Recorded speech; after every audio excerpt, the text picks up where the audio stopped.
Oh, I am? Okay. I didn't see a thing run or anything. So, okay.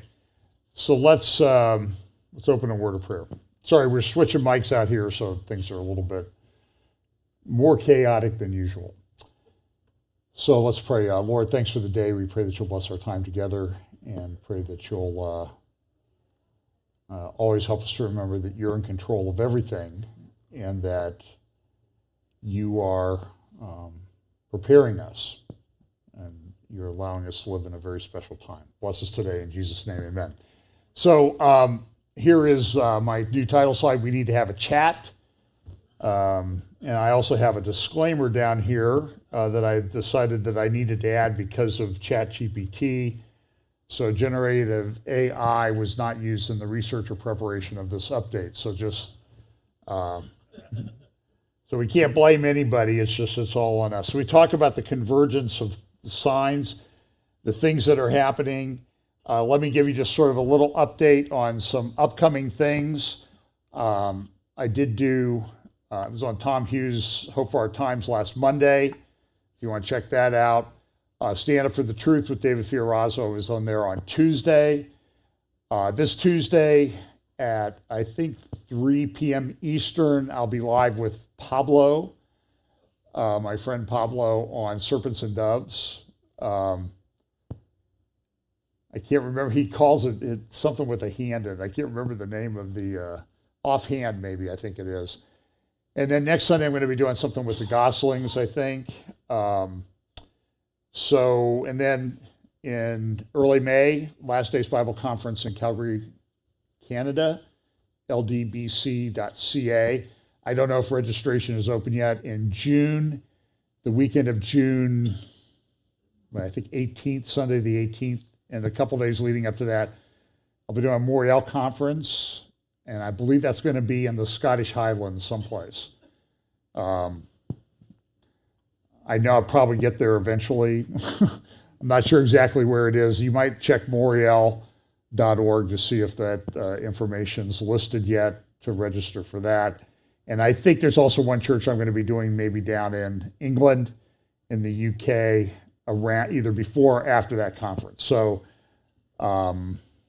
that's some things coming up. So interesting times. We talk, again, just sort of my grid that I use: acceleration, convergence, logistics, and understanding.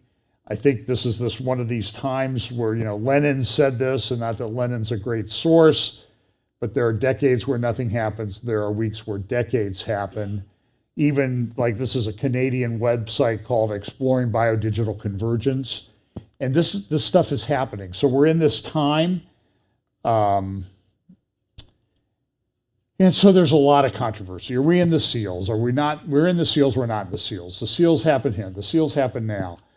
I'm just going to say is I follow a lot of different people. I mean, I just sort of check in on them just to make sure that I'm not getting out into crazy land all by myself. In which I find out that they're all often crazy. No, they're not. They're not. Some people are. But, and we get, there's such a controversy over Bible prophecy. There certainly is not unity in the body of Christ over this. And so I think there's a number of us who were trying to work through these issues, understanding that this passage in Daniel, and I did a whole sermon last Sunday on this, that as we get closer to the end, things are going to become more apparent. I even had people comment to me that, there's nothing prophetic happening now. We're in a pause. So until the church is out of here, nothing's going to happen. Now, I'm not sure how to describe how I feel about that kind of a statement without being very pejorative and sounding condescending. So I'll just leave it at that. I don't agree with that statement at all, because we're going to see these things begin to come together. And we want to be that. So let's look at some of the things that went on this week and understand. We put them in the context. We always look at the passages in 1 Timothy and 2 Timothy that, in the latter times, perilous times will come. People will fall away from the faith. And then people in the culture will have these characteristics of that best described as they're very selfish and they're only acting in their own best interest.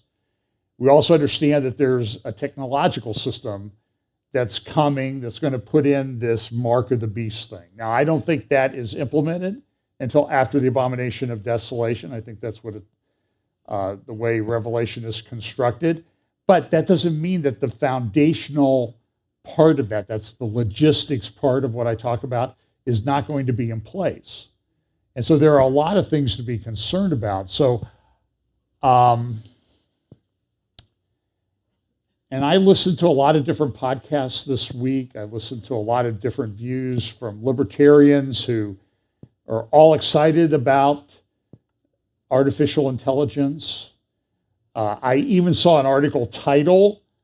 I can't remember where the article was, but there was some guy who was saying, oh, it's all you crazy, pre-millennial dispensationalists.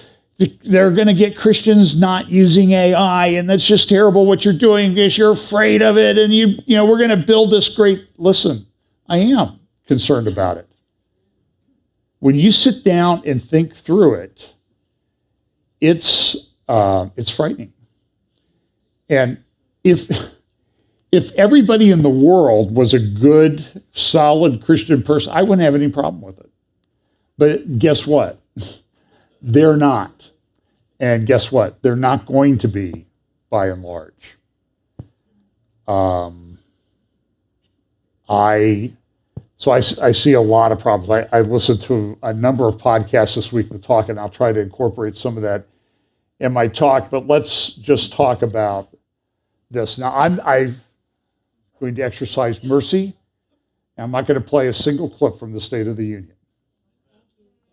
So you can go watch that mess if you want. For a while there, I thought it was President Trump up there giving a speech, the way Biden was talking about things. And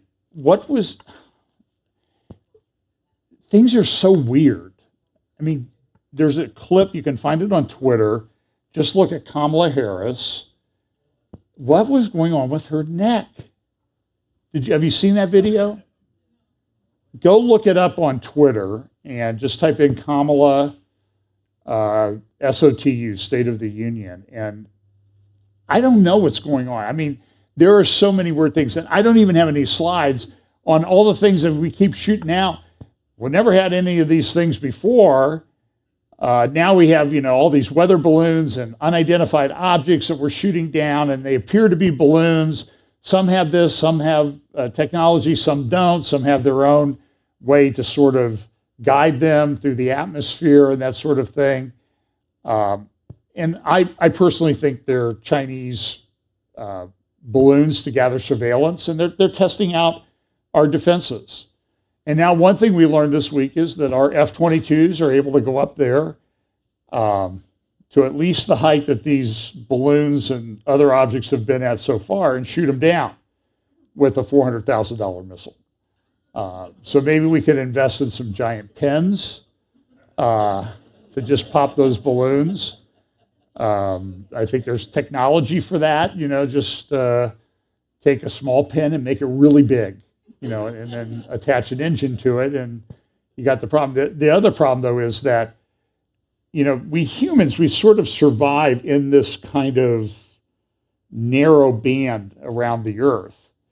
And even our fighter jets, if the balloons were much higher, we wouldn't be able to get them. Okay, it's like you don't send a jet up and knock down a satellite. We don't have the technological capability to do that. And lasers aren't ready yet. There's talk about missiles, and they're going to, Russia's threatening to nuke us, and there's no missile defenses anywhere.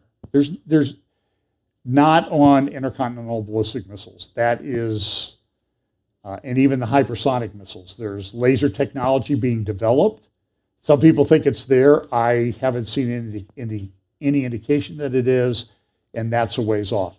But this was what happened. This is, I don't know if this is Chuck Schumer or one of the other Democratic senators.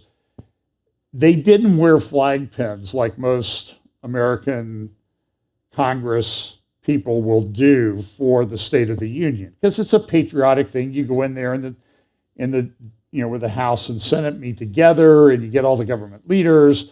And by the way, there's a sign up there that says, "In God We Trust."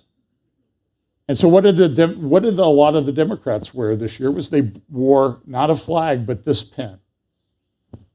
And look at the first O. We love abortion. So this is from National Review. Dissatisfaction with U.S. abortion policy hits record high, according to a report. What it says here at the bottom is just a quarter of American adults surveyed are content with prevailing abortion policies. And as conservatives and Christians, we would say, well, that's great. We're not content with them either. We don't like this. But listen to what the rest of this says. While nearly half of Americans want less strict laws, the growing, the growing unease is driven by nearly 3/4 of Democrats wanting more relaxed policies, alongside 50% of women expressing a similar statement. So when I went to that Fox panel in the debate, that was what the Democratic and left-leaning people on the panel were talking about. They were talking about climate change, and they're talking about abortion policy, because the Supreme Court had come out with the Dobbs decision overturning Roe versus Wade. And I'm just telling you, for now, the argument is by and large lost. I mean, you go to Kentucky, you go to Kansas, you go to some other states that you would think would enact reasonable restrictions, and they're not. And this is not good. Eventually God's going to say, enough of this, okay? I'm going to judge you. Now, how does that happen? A lot of different opinions on how that happens. But, and China, listen, China's did 500 million abortions. 500 million by most estimates. And what's happening to them? Well, part of the judgment, I think, is their country is collapsing demographically. Now, a lot of people in Bible prophecy, they never talk about that. And it's not like tomorrow they're not going to be any Chinese. It's going to take a while. But I think the collapse in certain demographic populations that are involved in geopolitics is going to have a big impact, because they're going to say, we want to preserve our legacy. Believe me, listen, we have a lot of evil, narcissistic people running countries now. I would put Xi of China there. I certainly would put Kim of North Korea there, and I would put Putin there. And there are others. You can line the list up. It's pretty long. Those people want to have a legacy. I spent several hours on the phone this week with a friend that I made a couple months ago. He's a pastor in Ukraine. I'm not going to identify him, but I talked to him about what's the war like. I mean, what's going on? What's your perception? And he's Ukrainian, so he's going to come from the Ukrainian perspective. But one question I asked him is, in this war, I have heard reports that Russians are kidnapping Ukrainian children and taking them to Russia and adopting them to Russian parents. He said that's true. It's in the tens of thousands in the last year. Now, part of that is this is not uncommon. This has happened before in the relationship between Russia and Ukraine. It's not unusual. And there's been atrocities back and forth on both sides, and people have done this and that type of thing. But I got a little bit different perspective on some things. For example, did you know that the largest population of Jews in any country at the start of World War II was Ukraine? Now, why was that? Because the Russian Orthodox Church has been anti-Semitic and had driven the Jews out of Russia. And even when the Jews made Aliyah from Russia, from the collapsed Soviet Union to Israel, they had to go to Ukraine to get a boat or a plane to go to Israel. So factor that in. There's, and I know whenever I say this, oh, you're pro-Ukrainian. No, you know what? I don't want people dying over there. And we're on the cusp. I'll talk about it in just a minute. It's going to be very, very bad over there very, very soon. Very bad. And the description of some of the brutality from my pastor friend that has gone on across Ukraine has been, it's pretty bad. And look, our conduct has not been good. You know, there's a big article this week about the U.S. blew up Nord Stream 1 and part of Nord Stream 2. And I don't know, I've seen proof that, yeah, it sort of indicates that the United States or somebody operating in the anti-Russian camp had done it or did that. Now, they were not operating at the time they were blown up. So in Nord Stream 2 had never started. So there's a lot of factors there to consider. But there's an article out there by Seymour Hersh, and you can look that up. And he did a pretty good job, although I think sometimes I think of this in my trial lawyer mind, you know, let me cross-examine him a little bit about his article, just to test out, and it may hold up, okay? But I just have a few questions, but I'll never get that chance. I'm going to talk about this too. This is from National Review. I'll talk about this in just a moment. Trans and teens, the social contagion factor is real. This thing with transgender identification has exploded. And so I think when you see this one on abortion and you see this one on the transgender thing, these are all connected, and they show a moral depravity. Speaking of moral depravity, I'm not going to show you any of the pictures from the Grammys the other night. But you probably have seen them. They're easy to find. Sam Smith and a trans person, I think it was, I don't know. I don't even know what to call these people like this anymore, okay? Because I don't know where they started. So there was a trans person, and Madonna got up there. Madonna, if you're looking for, I can refer you to an attorney to sue your plastic surgeon because they really did a job on you. But she looked like that statue that I talked about last week. Did I talk about this last week? I don't remember. The statue they erected in New York City on a government building that has the hair and strands like this. Go look at a picture of Madonna at the Grammys and that statue and tell me there's a difference. There's not. She looks like the same. And that statue apparently was erected to honor Ruth Bader Ginsburg. And it's an idol. It's an idol. And so the people that would support that wore the abortion pens with a little heart in the abortion.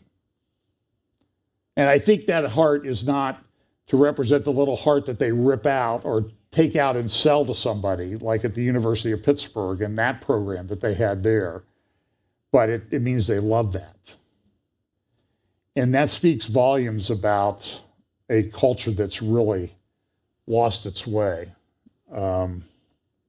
Even we talk about academic freedom and that type of thing, and there's this big push for DEI.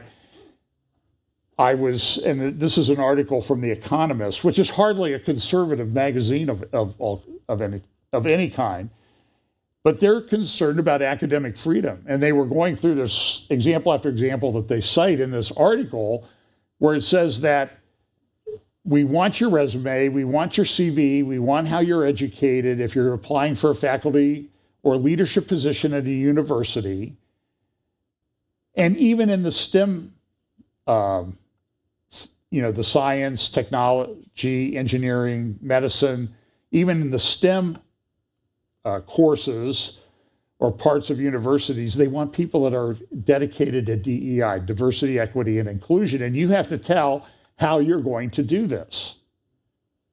So it's no longer whether you're qualified, it's whether you can satisfy the leftist agenda that we've put in place. And so even a magazine like The Economist comes out and says, this seems to be getting out of control. Well, it doesn't seem to be. It really is out of control. And of course, then they have this little, in the article, I think it was in this article, they cite Erwin Chemerinsky, who is the left-wing dean of used to be at Harvard. Now he's at Cal Berkeley. Talked about, well, we just really want to know what people are going to do with this. And it's just, and Erwin's kind of a smart guy, but what does it say in Romans chapter 1? Thinking themselves to be wise, they became fools. They've really lost the ability to reason. Their reasoning is futile, I think it says in Romans 1:21. This is the Church of England. I have a number of videos that I could play for you, but again, I'm going to exercise mercy. They had the Anglican Church in England had a big meeting about, are we going to bless same-sex unions? So Welby, the head, the Archbishop Welby, came out and said, well, I'm not going to take a position on it, but I think we should do this. And of course they did this. They're going to bless same-sex marriage. This is an article from the Times that was saying one of the prior leaders, most senior clerics of the Church of England, has come out and said, this is out of step with the Bible. This is not right. You're also going to see more weaponization of agencies and companies against conservatives. It's just assume that it's coming. This is a FBI whistleblower from the FBI, Nicola Parker, who was testifying in Congress this week. Listen to what she says. She came out and said, she'll tell you about the FBI. Participating in the investigations of myriad criminal cases. The Marjorie Stoneman Douglas high school shooting in Parkland, Florida. The 2017 Fort Lauderdale airport shooting. The Caesar Sayoc pipe bomb case. Multi-million-dollar Ponzi schemes, crimes on the high seas, bank robberies, murders for hire, sexual assaults, extortions, and more. Yes, it was physically taxing and emotionally jarring, but I believed I was making an impactful difference. And every day I woke up and I embraced being an FBI special agent until things changed. Over the course of my 12 plus years, the FBI's trajectory has transformed. On Bureau, the Bureau's mission remained the same, but its priorities and governing principles shifted dramatically. The FBI became politically weaponized, starting from the top in Washington and trickling down to the field offices. Although FBI employees have their First Amendment rights, they are not at the liberty to allow their personal political views or preferences to determine their course of action or inaction in any investigation. Lady Justice must remain blind.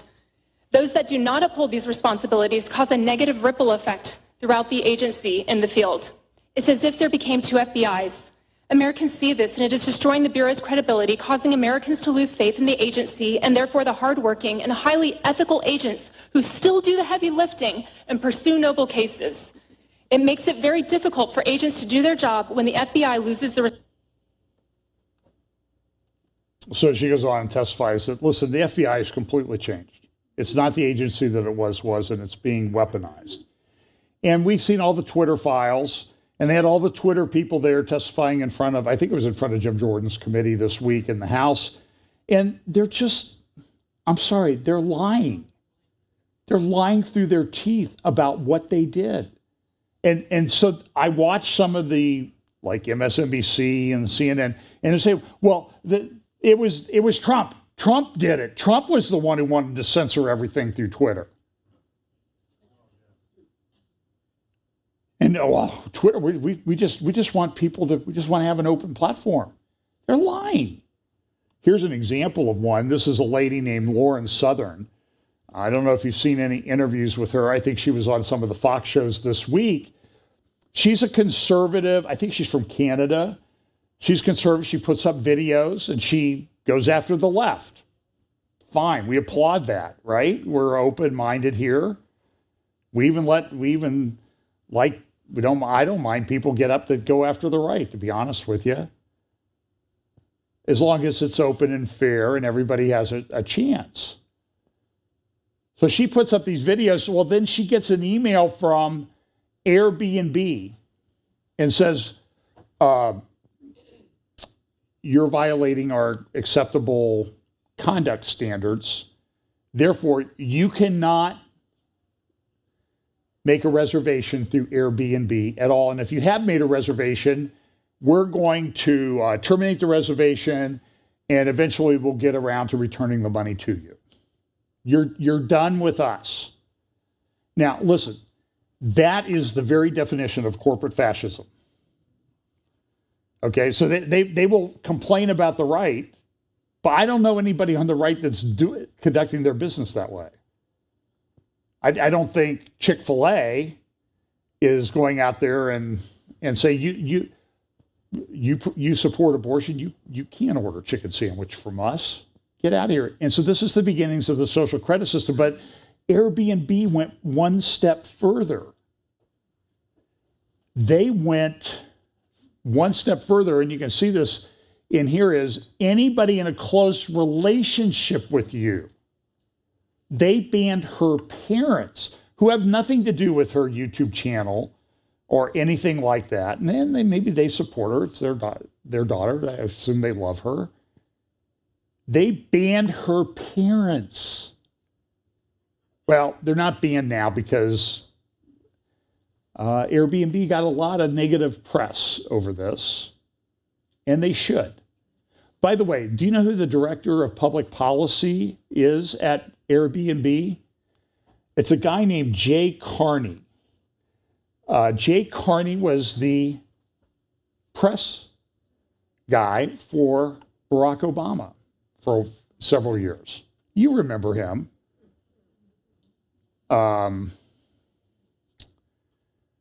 What was that other guy's name? Josh something? That replaced him later on. I thought Josh, what a name for a guy who's Obama's press secretary. Just joshing, whatever. But Jay Carney, I mean, he's the guy, this had to go through him. Had to do this. Here's a front page thing from the Daily Mail. Now even God could be going gender neutral. Church of England to debate whether to stop referring to the Almighty as He. And there's a big article there talking about what are they going to do? We're going to change the liturgy and that type of thing. And a lot of the people in the Church of England, I hesitate to call them pastors or priests or whatever, they say, you know, we really need to do something about this. This is not inclusive, and it's damaging to people. And I think the Daily Mail came out, said, well, here's what their editorial said. In the name of inclusion, the Church of England may start referring to God using non-gendered language, including dropping the masculine pronouns he and him from liturgies and removing the words Our Father from the Lord's Prayer. So I guess, I mean, what do they do with this phrase where Jesus said, my Father and I are one? Uh-oh. Guess we're going to change that. Could this kind of risible, politically correct posturing, which breaks with centuries of religious tradition, have anything to do with a catastrophic decline in Anglican congregations? And the answer is, yeah, it does. Here's more. Another article from the Times of the UK on the gay marriage debate, and Welby, like, I'm not going to say anything. I'm not going to take a position, but I support it. Essentially what he said. And I listened to several videos of people who were giving statements in support of it, blessing same-sex unions. And I'm telling you what, if I had to, I was trying to find a graphic for word salad, because it was just like this, it was like somebody just mixed a whole bunch of words up and spoke them randomly. It didn't make any sense. So I'll talk briefly about, here's my Airbnb slide. This is Jay Carney, who you might remember him from his days in the White House. That's the guy who head of public policy at Airbnb. So let me talk a little bit about, I'll talk about this. Remember this Chinese scientist who was trying to use CRISPR on babies, on embryos and that type of thing. Well, he's finally come out and said, maybe I got a little bit out of control. Well, that's a little bit late. And so when I look at the development of artificial intelligence and things, I'm concerned about a lot of things that I'm seeing. So Google has come out this week with it's called generative artificial intelligence. You put in search terms and that type of thing. So Google's is called Bard. And it had some problems on launch, but it's based on Lambda, which if you might remember the report that I gave maybe a year ago, they had some crazy new age guy in charge of this program at Google. And he came back and said that in researching and working with this chat bot, it was actually thinking through problems that it hadn't been trained to think through. It was sentient, they said. It's taking on almost human form. And I listened to, like I said, a number of podcasts. I don't endorse everything that he believes in, so take it with a grain of salt. Glenn Beck did a couple great programs on, I think, Wednesday and Saturday with people talking about artificial intelligence, some of which they talked about some of the great things that are going to happen, but then they talked about the disruptive thing. And one of the examples that came up was, well, I have a friend who's 20 years old, and he wants to know what's going to happen with this Chat GPT, and it can write software code, and it's at the stage right now. This has just been released. It gets it about 80% of the way done, just on its own, on programming and that sort of thing. And so so I think it was Glenn Beck or the guest said, well, ask a 20-year-old, well, what are you going to do with your life? Well, I'm going to go to college. I'm going to study computer programming. Then they started talking about that, and they said, it's probably going to do almost all computer programming in 5 to 7 years. So it doesn't seem like so you're going to go to college for 4 years, and you're going to have maybe 1 year to do what you went to college to learn.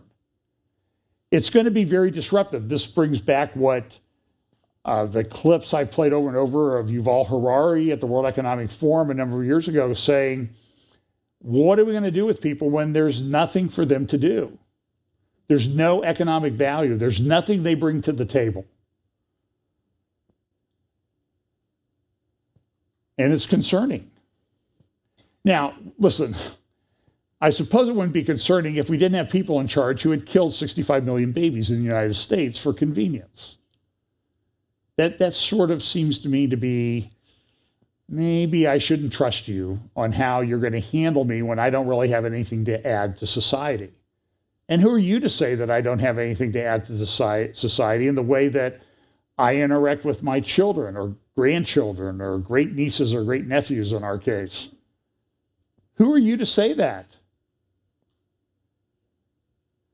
Well, you teach at a church. That's all you do? Well, the FBI field office in Richmond is doing a lot of damage control now because there was a memo that got leaked to the press about how they were going after traditional Catholics. The ones that like to say the Mass in Latin. Now, I'm not supporting that, other than that they should have the right to do that in America. But the FBI say those people are like terrorists. There was an article last year in The Atlantic that said the rosary, some conservatives use the AK-47 as their terrorist symbol, and others use the rosary. That was The Atlantic, a supposedly respected magazine. I have the articles. It's hard to believe that we're at this stage. So in this artificial intelligence, now Microsoft has come out. They've invested a lot in OpenAI. They put a $10 billion investment in there, but they came out with their version of it this week, a revised search engine for Bing. And people that I've talked to and listened to have said, it's actually really good.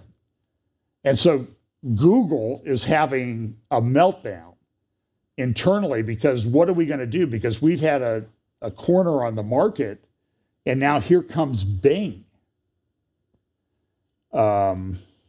It's getting very good very quickly. The numbers are this. When I was in Israel in early December, ChatGPT 3, we'll just call it ChatGPT, had just been released the end of December or end of November. And by the time we were sitting there in a business session at the Christian Media Summit in Jerusalem, it had 1 million downloads. Fastest to 1 million of any app in the history of apps. So that was December 10th. So what is it 2 months later? 130 million. And they expect it within the next few months to hit 1 billion users. Now, it takes a lot of computer power to do this, and so things are kind of slow, but you can sign up for a premium service now for $20 a month. So let's say out of the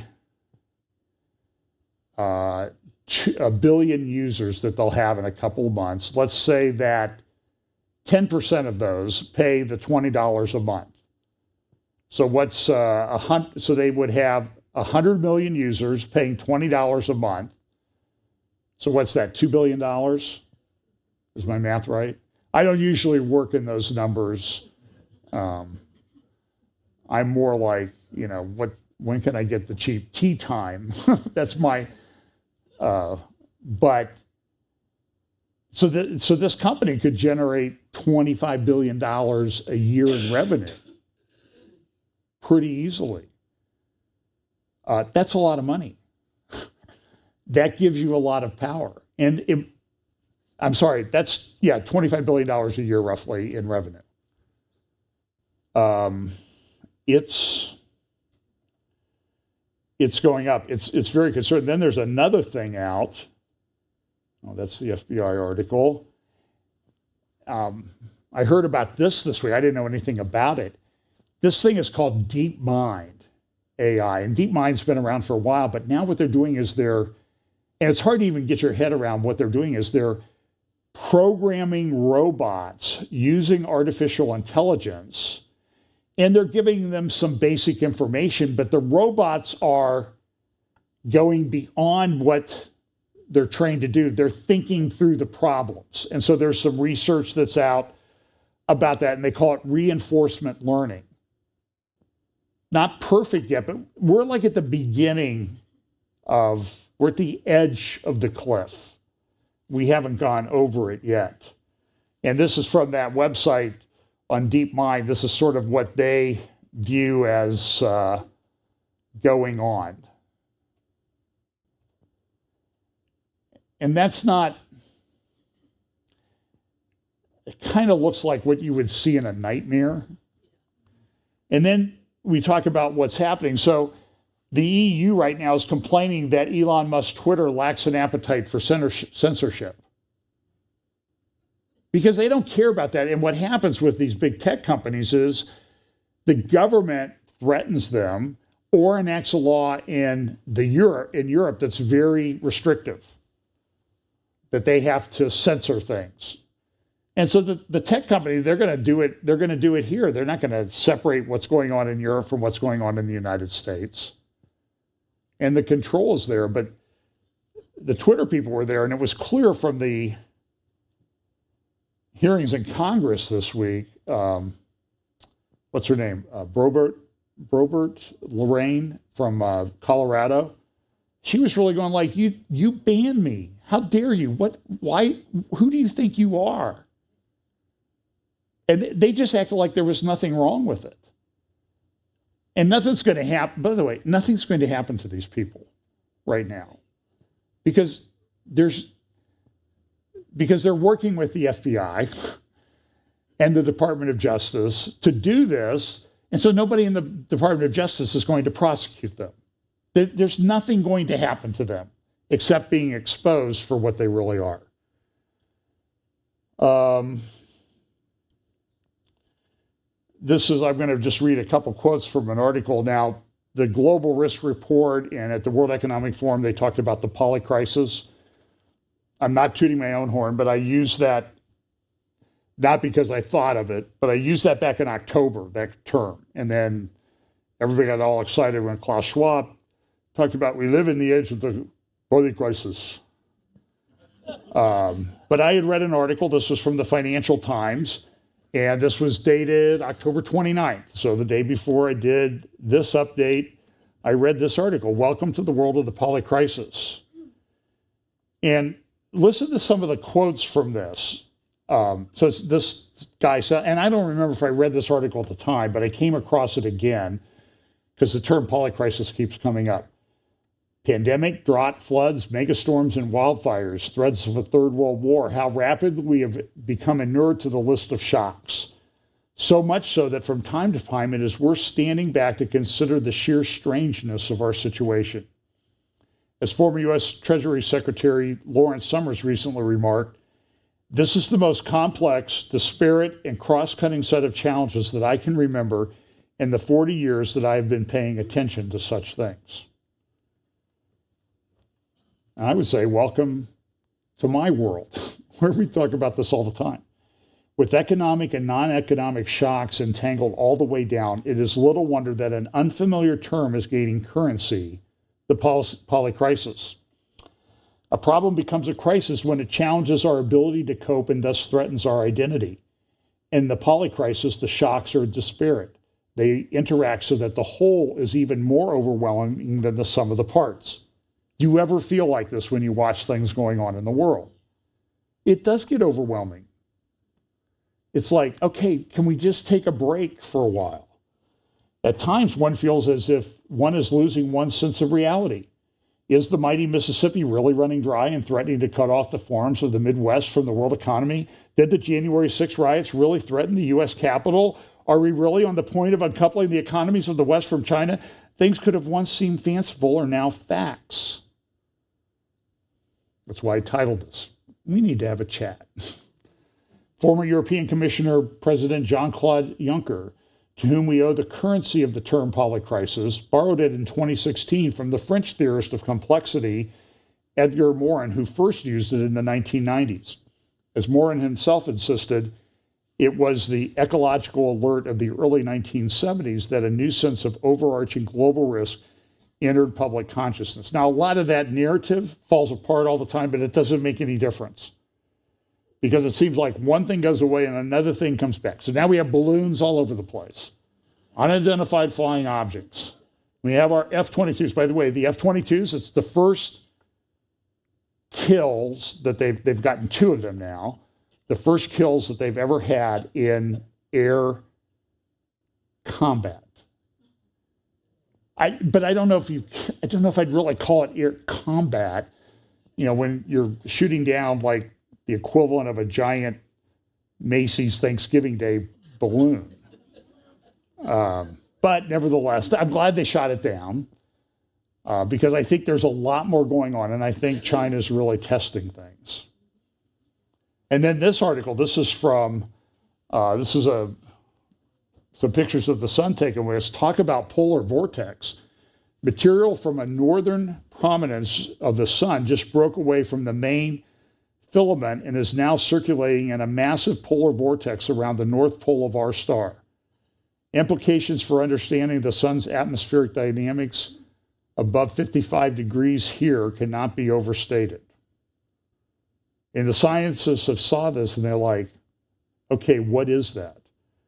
So we live in this world of the polycrisis where all these things are going to they're converging. Everywhere you look, all these things that everybody is concerned about. Artificial intelligence, what does that mean? How disruptive is it going to be? Are my kids going to have a job in a future? And they're talking about, we're going to get these algorithms. You might remember when I did the first update of 2023, I had the robot hand punching over 2023 that was made out of stone. So look at the new issue of The Economist. You probably should tell them where to send the check, right, for the idea. Chatbots in the battle for search. And everything's a big deal. So then here's more articles about with AI, tech giants finally get to place new bets. And they're talking about how ubiquitous this thing is going to be. Here's the head of Microsoft, Bing, of course. And then, I mean, the good side of this is they're talking about, this is from the Globe and Mail to, I think today or yesterday, in Canada, talking about, hey, they're making a lot of progress on fusion. And if they get the fusion technology miniaturized and safe enough, it could change everything.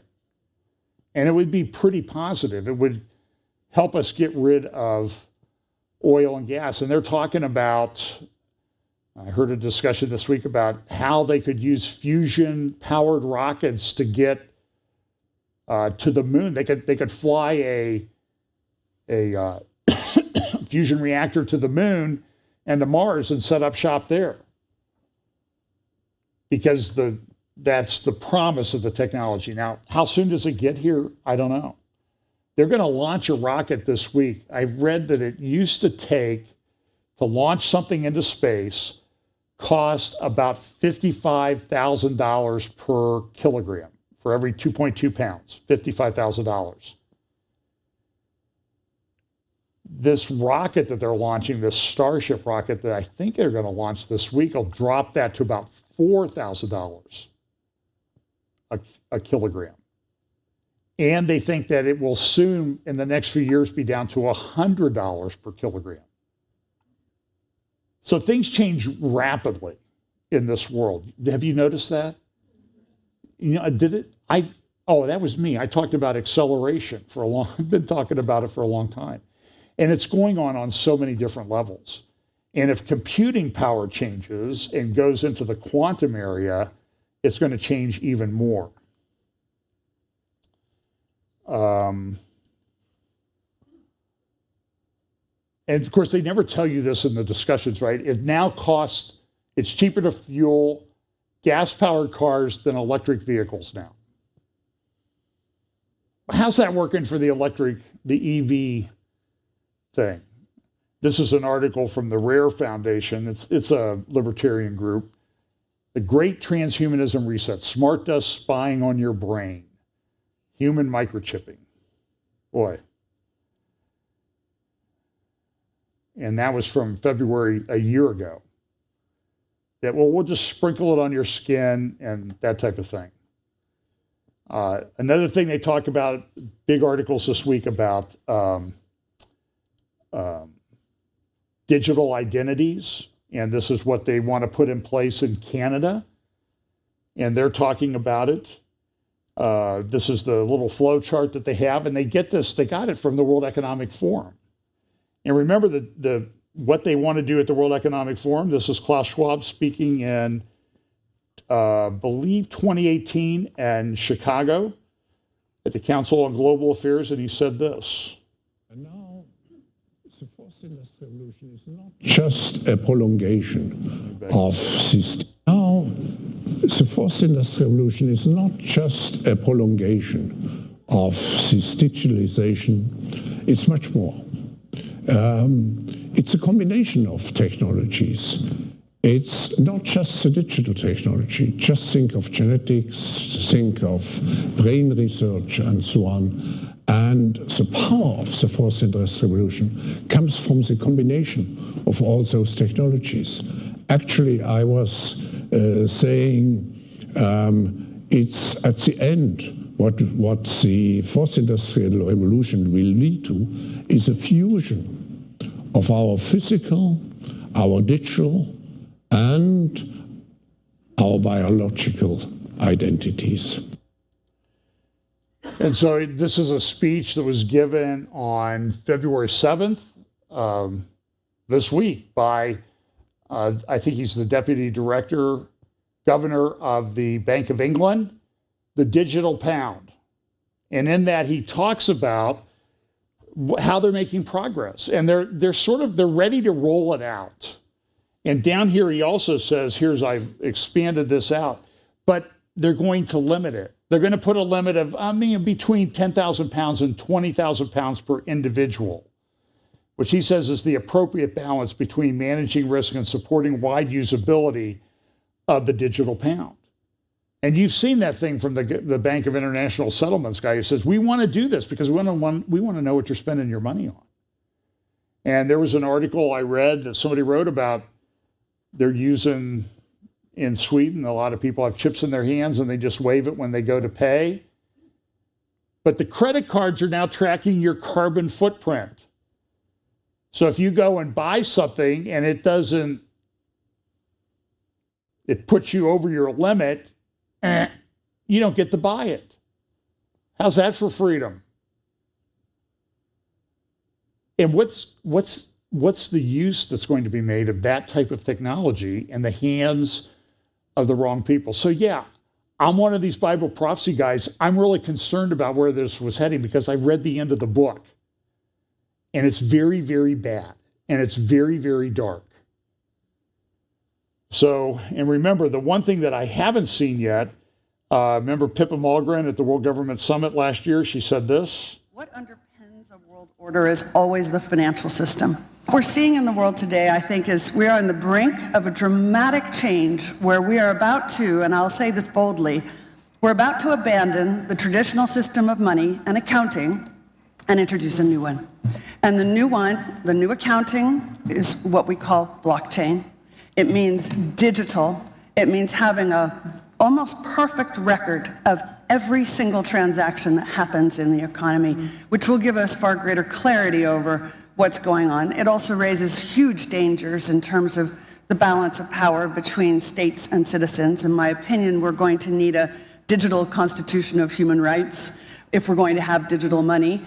But also, this new money will be sovereign in nature. Most people think that digital money is crypto and private, but what I see are superpowers introducing digital currency. The Chinese were the first. The US is on the brink, I think, of moving in the same direction. The Europeans have committed to that as well. And the question is, will that new system of digital money and digital accounting accommodate the competing needs of the citizens of all these locations so that every human being has a chance to have a better life? Because that's the only measure of whether a world order really serves. And it's kind of interesting as she's talking there. Look at all the guys in the audience. They're all looking at smartphones. So what happened was, 13 years ago or so when the smartphones first came out? Now they're ubiquitous. I mean, listen, I have mine with me all the time. If I drive off and leave it someplace, I notice. I've done that. I was playing golf and it fell out of the golf cart. And I got to leave and I didn't have my phone. So I got out my iPad, hooked up to the internet, and found out where it was laying out on the golf course. So it's but understand that this chat, so whatever, it's taken 13 years to get here on the phone, it's going to take a year or less to get there on ChatGPT and generative artificial intelligence. It's going to have a huge impact. I don't know the exact impact, okay? I just know that things are going to change, and there's a very dark side to a lot of this that we need to be aware of. Even The Atlantic comes out with an article. Oh, here's this article from this guy. ChatGPT reached 100 million users in 2 months. Google Baird, if fully rolled out, will reach at least 1 billion users. We are witnessing the two largest deployments of big neural nets in history, a dance of giants unfolding in real time. Drawn to scale. This is what they compare. ChatGPT is like, everybody's like, it's huge. Look at what Bard is projected to do. And this is the cover of the current Atlantic magazine. And you see what the title of it is? Notes from the Apocalypse. So we'll give The Atlantic this week our guest prophecy updater title. So let me talk briefly about this. And I got some things on the Middle East and the quakes in Turkey and the political earthquakes in Israel. but this was a very good article. I think this Free Press, I think this is Barry Weiss. She's gay, married to a woman, liberal, used to work for the New York Times, but couldn't stand it anymore. She's Jewish. But she had this article out. I thought I was saving trans kids. Now I'm blowing the whistle. And it's talking about this lady who worked for Washington University Transgender Clinic in St. Louis. And she goes this: the center's working assumption was that the earlier you treat kids with gender dysphoria, the more anguish you can prevent later on. This premise was shared by the center's doctors and therapists. Given their expertise, I assume that the abundant evidence backed this consensus. By the way, I don't think I read what this little tweet from Sam Smith, who did that horrible satanic thing at the Grammys. He said this: gotta love CBS openly admitting that they, alongside Sam Smith, worship the devil, because he says, look, we're getting ready. We're doing this thing at the Grammys. And what did CBS on their official account tweet? Now it's been taken down, but somebody captured it. You can say that again, Sam. We are ready to worship. Whoa. If you want to see a good summary of what's been going on at the Grammys for years, go to Good Fight Ministries, and they have a video up that's kind of a recap of all these things. So let me get back to this lady who's talking about what she was doing at the trans clinic at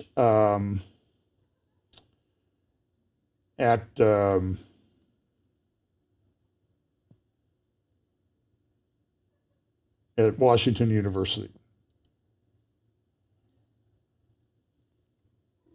So remember, it comes on this. This is what the Atlantic said. All of this news about all these AI things is frankly overwhelming. Microsoft and Google's announcements that follow last summer's public debuts of art AI tools, including DALL-E 2, Midjourney, and Stable Diffusion. And people are using this. It's like, I need an illustration about Jesus walking on water. And it's generating pictures and graphics and videos. It's concerning. So anyway, so back to this lady. So she's talking about, I went there, I thought we were doing good. I assumed there was evidence doing this. During the 4 years that I worked at the clinic as a case manager, I was responsible for patient intake and oversight. Around 1,000 distressed young people came through our doors. The majority of them received hormone prescriptions that can have life-altering consequences, including sterility. I left the clinic in November of last year because I could no longer, by the way, she's gay, and she's married to a trans man. Okay, so I'm having, okay, but she's disconcerted with what she sees going on. By the time I departed, I was certain that the American medical system is treating those patients is the opposite of the promise we make to do no harm. Instead, we are permanently harming the vulnerable patients in our care. Today, I'm speaking out. I'm doing so knowing how toxic the public conversation is around this highly contentious issue and the ways that my testimony might be misused. I am doing so knowing that I am putting myself at serious personal and professional risk. Almost everyone in my life advised me to keep my head down, but I cannot in good conscience do so because what is happening to scores of children is far more important than my comfort, and what is happening to them is morally and medically appalling. And she goes on to relate some of the things that she saw go on. She cited here's the clinic that works at Washington University in St. Louis.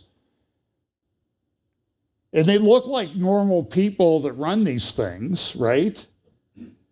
But in there's a question they ask, like, what does it mean to be a transgender child? And they give the stock answer. So when this hit the press this week, everybody got upset. So the Washington University came out and said, well, we're looking into this. We're really shocked that some of these things are going on. But then you go to their thing and they tell you what they're doing: hormone therapy and specialty care. Now, they're saying, well, we never did anything for young, but down there it says pediatric adolescent care up to 18. So the Post-Dispatch and Kansas City Star report that the Missouri Attorney General has said, I'm investigating you. He's a good conservative guy. In England right now, there's a big article in the Sunday Times newspaper about Tavistock, about what the things that went on. And I've talked about this in the past, so I won't go into it, but it's very, very troubling what's happening. Couple that with what's going on in Canada. This is from National Review, Canada's Ministry of Death, because that's all acceptable now. And that's Tech Talk from the Times. AI will change all our lives. They give 5 ways that it's going to do it. It's going to change jobs. It's going to be very disruptive. It might have some good things, but it's going to be big changes over the next few years. And everybody loves that robot hand, so go for it. The Times of London editorial today, the Tavistock experience can never be repeated. And I think some people are starting to see like things are really messed. The Los Angeles Times front page yesterday, liberal Portland confronts an identity crisis. As homelessness and crime rise in famously progressive city, solutions are elusive. I saw a conservative Asian guy saying, why do Asians do so well in school? Because we have a dad. Oh, by the way, I got a phone call this week from a political survey. And the political survey, it was about schools and school boards, and do you support, if a child identifies as trans, should they be able to go to school? If a child is bullied, and I finally got a little bit tired of it, I will confess. And she said, well, if the child is bullied, should they be able to choose the school that they go to? And I said,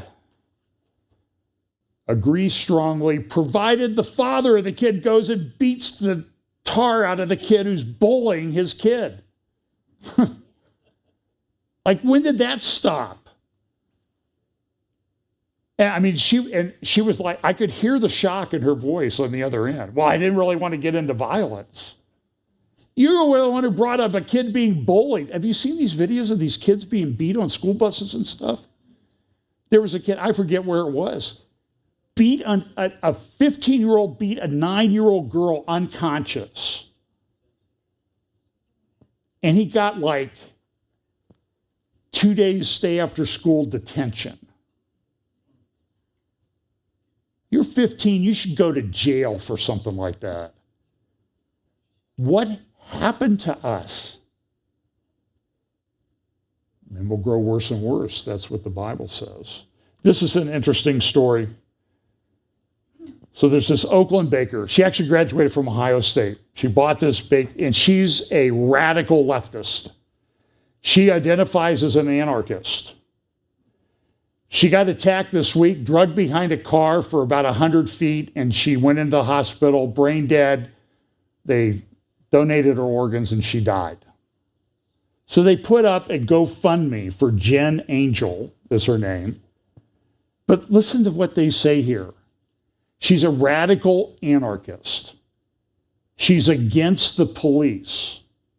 So this is what her family put up.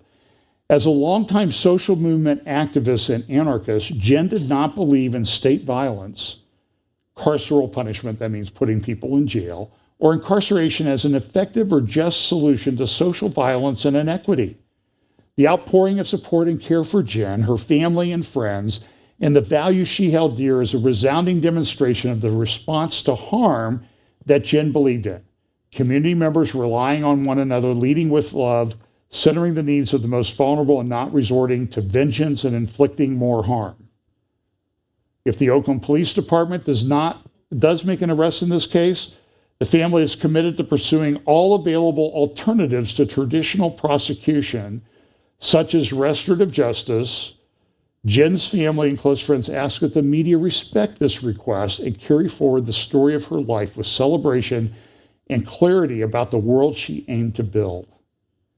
Listen, the world she aimed to build will only exist when Jesus Christ returns. this is on one hand incredibly sad.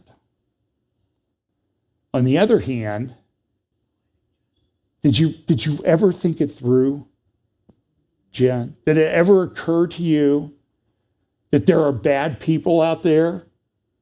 Jen's life did not use her legacy of care and community to further inflame narratives of fear, hatred, and vengeance, nor to advance putting public resources into policing, incarceration, or other state violence to perpetuate cycles of violence that resulted in this tragedy. That sounds like the motto of a lot of prosecutors in these cities today. So I'm going to talk a little bit about Middle East and what happened here. So look, there's a lot of things going on in this space right now. We have the Russia-Ukraine thing. I'll talk about that briefly in just a moment.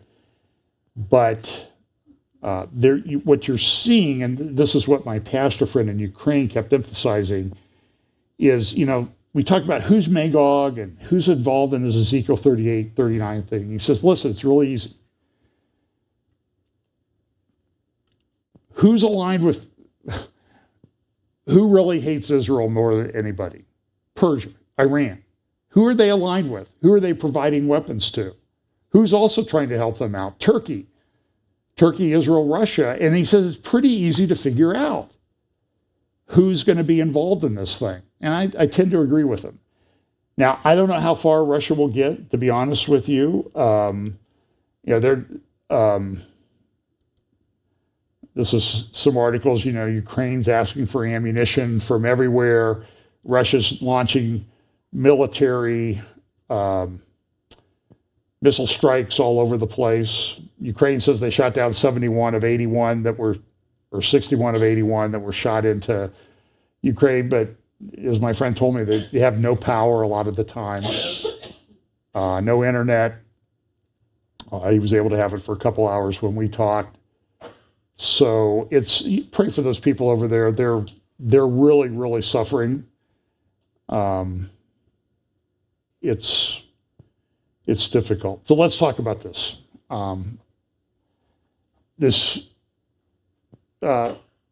Earthquakes in Turkey, and they've been felt all over the Middle East. Even some friends of mine in Israel said they felt a couple tremors here over the past couple days. There are a couple plates that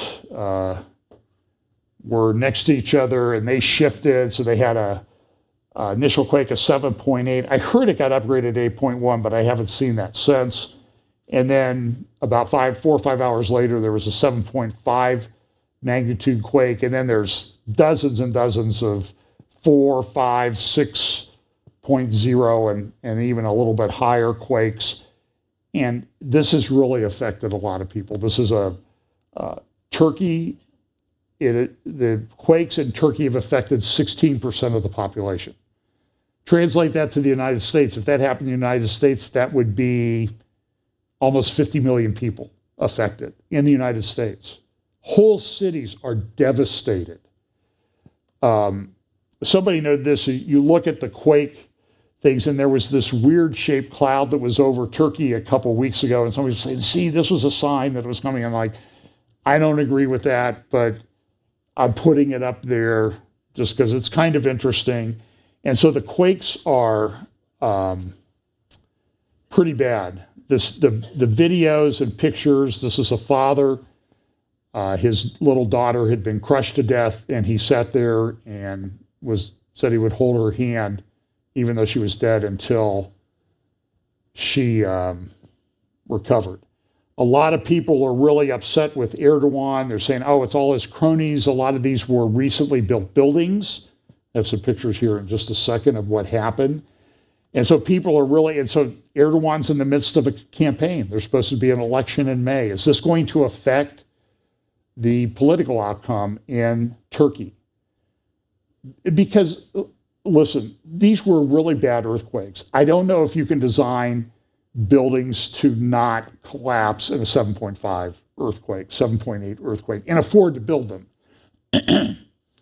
I mean, this is clearly a very damaging earthquake, and there's a great graphic in the Times of London today. They've actually started arresting people who built these apartment buildings, And you can see the pictures. The devastation is just unbelievable. Here's a little, this is a good graphic in the Times that kind of shows the depth of the quake and the place affected. It's twice as high as the Himalayas. It's that deep. It's 11 miles deep. So, but look at some of these pictures. These are just, and these are towns that have, or cities that have like 1.5, 1.7 million people in them. And they're destroyed.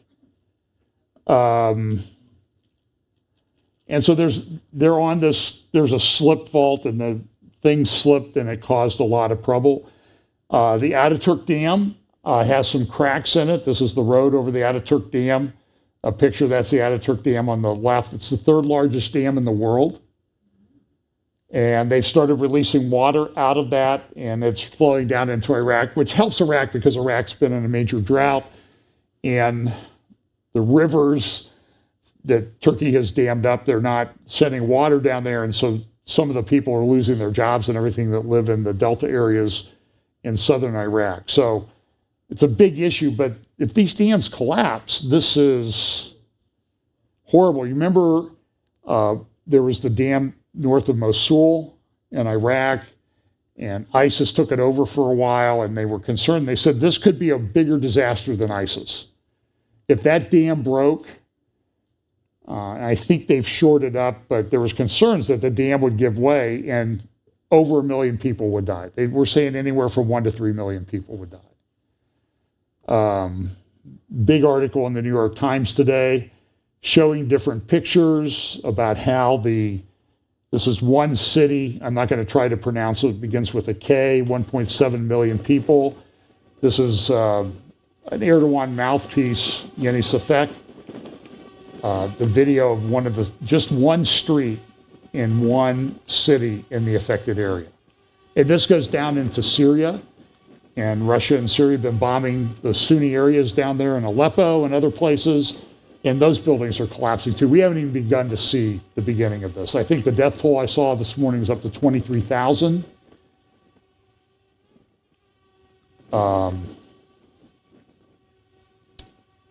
This is I think it's safe to say that this is a disaster of biblical proportions. So it affects all the way down into Syria. Even people in Lebanon, the Lebanese newspapers are saying, oh, we're so grateful that we were spared, because if this fault had slipped the right way, Lebanon could have gone away. It's hard for us to grasp this. We're overdue for quakes like this in some places in the United States. In The Economist this week, the scale of the disaster in Turkey and Syria keeps growing. But so how many are going to die? And I've heard, when it was 8,000, I heard it was going to be 20. Now it's 23. When it was 8,000, I also heard people saying 40. I was on radio the other day, I said 100,000. Because you cannot look at the number of the buildings that are destroyed here. And so in The Economist, they say this: some 6,000 buildings, including apartment blocks, such as the ones in Adana, collapsed as a result of the quake. An earthquake expert estimates that 180,000 people or more may be trapped under the rubble, nearly all of them dead. You're going to see people rescued. You see these pictures of little kids being brought out, dogs and that type of thing. I saw a heartbreaking video. You can find them on Telegram channels if you want to look at them. They pulled the dead body out. The father had covered over his son, his young child, and the son survived, but the father was dead. They had a wonderful little video of this baby, probably 10, 11 months old. They cleaned it up and the kid's smiling and everything, but her family's gone. Everyone is dead. I mean, it's heartbreaking.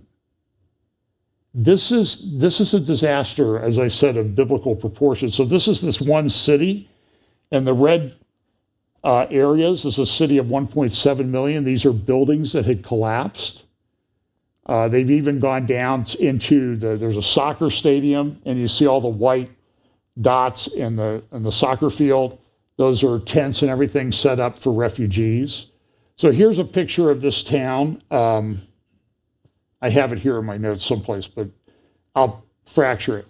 So this is they took like Google Maps pictures and they tried to show the same view as today. So this is before the quake last year.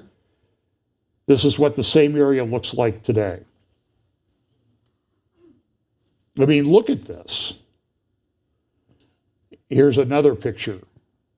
So you see this, there's a white line, that's a hospital there. You see the soccer field, that's a hospital.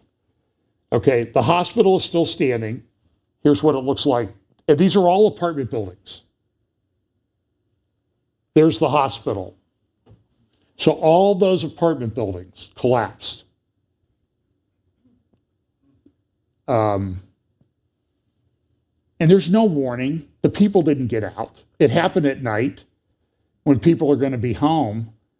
As I said, the devastation is not. Here's another one. This is a cultural center. This is from Google Earth. And here's what you can sort of see that arch there with the angle things in this picture. You see it there on the right? Look at this. Well, here.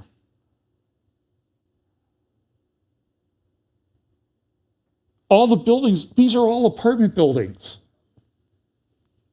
And I'm like, I don't know. Maybe 180,000 is not enough. We've had some really bad earthquakes in the world in the last 20 years that have killed 200, 300,000, 800,000, a million in China about 15 years ago.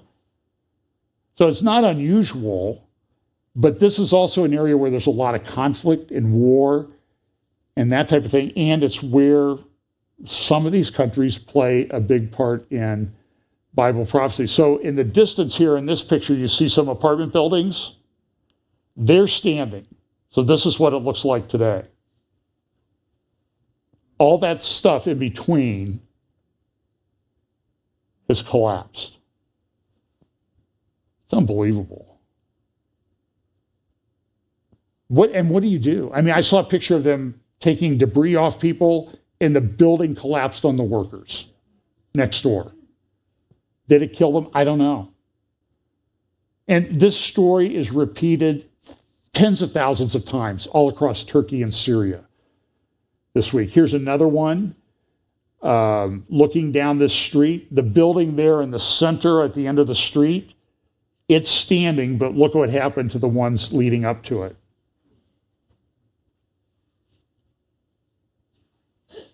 Just heartbreaking.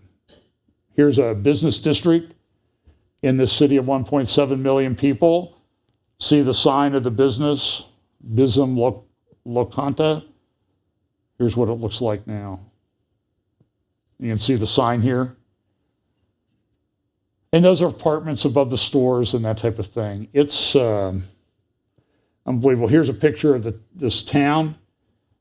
This is before the quake, taken from a distance. Here's a kind of high altitude picture taken after.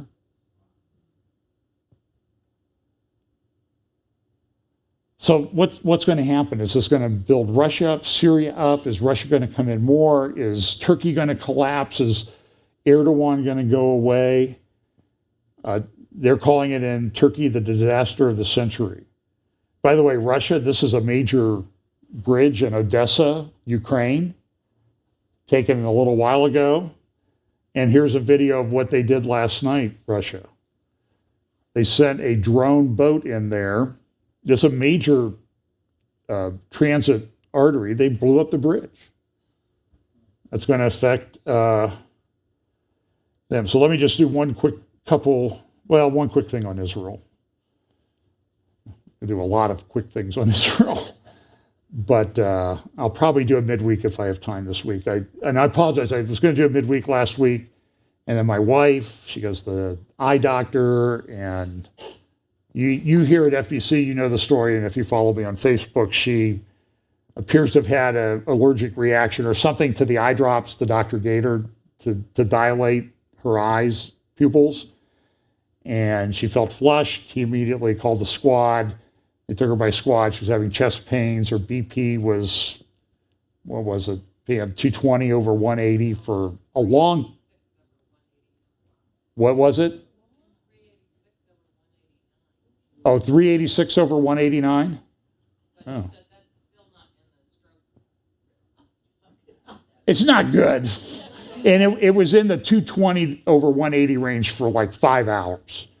So I was running back and forth and trying to get the car from downtown. Some people at church helped me do that, and going to the Grant ER, which I call Gunshot Central, and you got to go through security, and I have artificial joints, and so I'm getting searched, and they're pulling everything out of my bag and all this stuff. So it's, Dan thought it was great, but it's not the most restful, relaxing place that I've been in, like, ever in my life.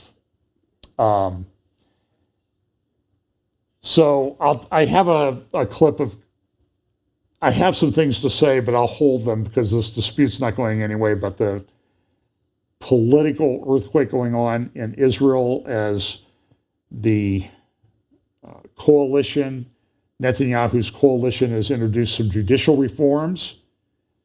I think I played a clip of Netanyahu last week. I don't think they're that extreme, but boy, everybody's melting down over them. And I don't think I'm overstating it that Israel could end up in civil war over this. I mean, they have 100,000 people protesting last night.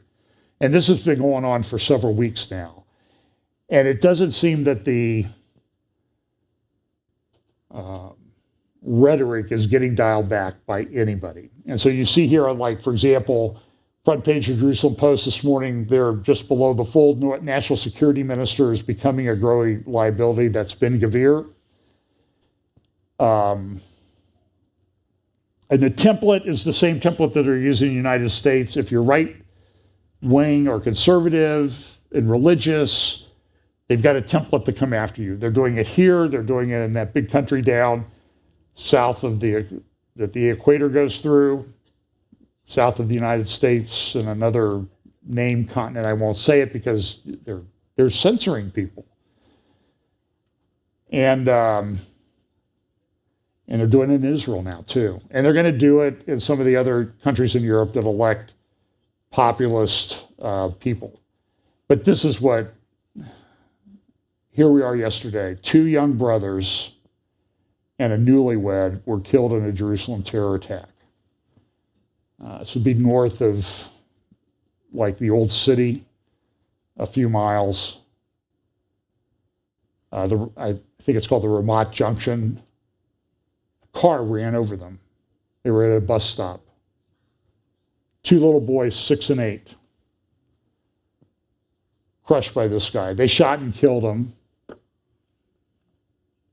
That happened in Oakland. The family would say, well, please don't do anything to this kid, this poor kid who did this. He got, my opinion, he got justice quick and with the proper measure. He was neutralized. By the way, here's the guy who did it. I think this is the guy. This might be, maybe this is the guy who shot the synagogue up on Shabbat a week ago. Look at who he has a picture of. This is the Red-Green Alliance, Islam, communism, socialism, Marxism. They're all joined together. On Palestinian media, after the shooting at that synagogue, this was circulating on Palestinian social media. Eating the head of one of the Orthodox Jews killed in that attack. So this is what they're dealing with. This is a big, big problem over there. Anti-Semitism is rising. By the way, these are the 2 little boys that were killed in the attack. I think it was Friday afternoon. So my midweek update, I'm not going to do it, will include some stuff about underground air base revealed by Iran this week. New missiles revealed by Iran, one of which has in Hebrew written on the missile, death to Israel. You can tell where they're coming from. And then we'll talk about the politics, and it's a very interesting time to be alive. I do not know. I don't see this thing turning around. That's my personal opinion. So we're going to have to learn to deal with it. And it's weird because we know all this is going on, yet our lives in many respects are kind of normal. While Russia's threatening to nuke us. I mean, it's and God may be ready to judge us. What's the old saying? If he doesn't do something about what we let go on, and I'm pretty confident halftime of the big Super Bowl tonight will not be something that good Christians should watch. I think I'm pretty safe in saying that. So listen, God has us. This is part of his plan. And you might want to listen to Pablo and me on Serpents and Doves on Wednesday, or when it's available on YouTube and Rumble, because we're going to talk about some of these things with AI and that type of thing, because it's just, as we text back and forth as we're getting ready for this, it's like, this is crazy, this is insane. I can't believe this is happening. And one person in our conversation says, I'm not even sure that this stuff doesn't exceed what the technology that's even identified in Revelation is going to happen. This stuff has gone beyond that. So interesting time. So let's pray. Lord, thanks for your word. Thanks so much for giving us the opportunity to be saved by your grace through faith in Jesus Christ, and to live at an exciting time when we can see all of these things coming together and getting ready to be fulfilled, just as the Bible said. So pray that you will help us to always keep that in mind, that you are in control, and always to keep in mind that we should live our lives as people of faith, and that we should live with the attitude that whatever happens to us, that our lives will glorify you in everything that we do. Bless us this week in Jesus' name. Amen.